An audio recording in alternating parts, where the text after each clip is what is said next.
Welcome back, everybody. We're back with Academy Award winner Ernest Borgnine. You got back from Oklahoma, and when I met you last year at the Turner Classic Movies Film Festival, we talked about Ben Johnson. Oh, I asked you a question about Ben Johnson, and you stopped, and you really, sometimes when you do interviews, I'm not saying you do this, Ernie. A lot of times people would kind of give you a glossy, but you stopped and you gave us some heartfelt thoughts about Ben Johnson. Would you share those with us now?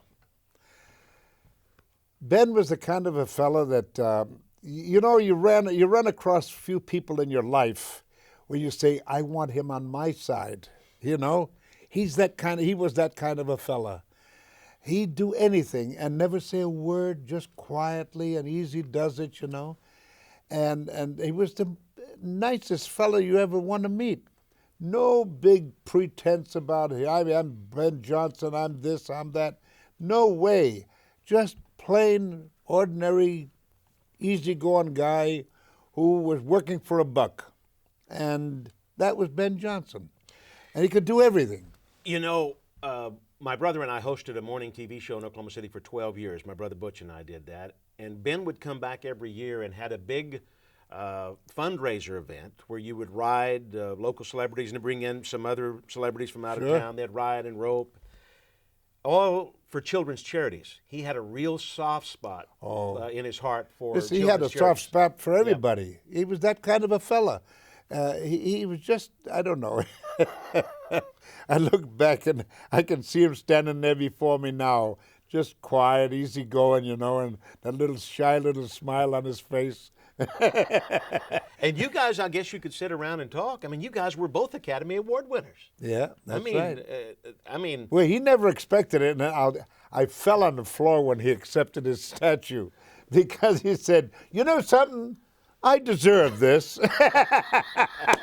And he sure did.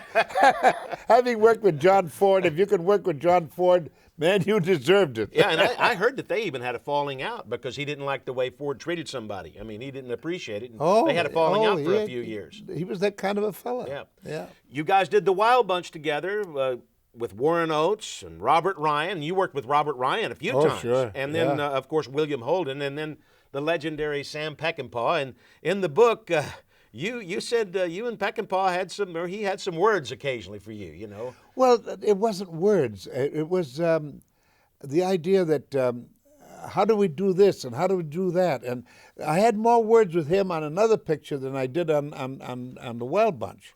Wild Bunch, I was always right on the go. But in the other one that we had called Convoy. Convoy. Yeah, Convoy. That was the one.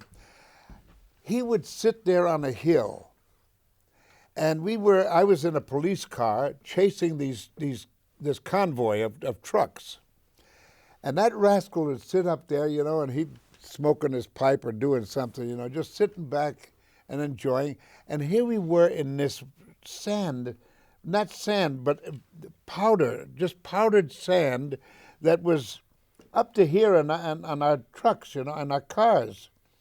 You take and give a shove with your car, and the whole thing was loaded down with, and then you'd have to stop and clean it all out. And Sam just stood there, quiet, nice. Come on, Sam, get out of that. But you also were telling me, speaking of Convoy, before I don't want to forget the Convoy.